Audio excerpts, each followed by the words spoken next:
Even as COVID-19 cases and hospitalizations show signs of plateauing in hard-hit pockets of the United States, the still rising death toll from the Omicron variant highlights the trail of loss that follows every virus surge.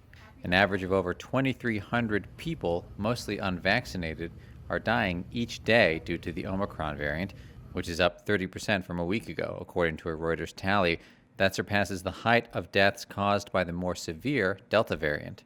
As the highly contagious Omicron surged in December and earlier this month, hospital systems from New Jersey to New Mexico buckled under the sheer number of patients. Some brought in for Omicron, others for something else, only to discover they too had the virus.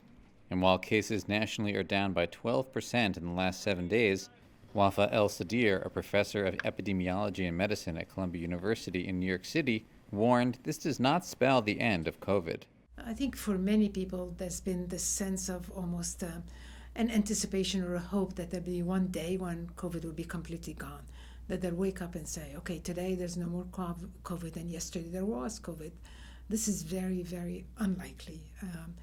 It's very unlikely that we're going to be able to eliminate or even eradicate this virus. And therefore, the future, I think, is really all about how do we live with COVID, but also how do we minimize the risk, and particularly for the most vulnerable, how to protect them from COVID and its many complications.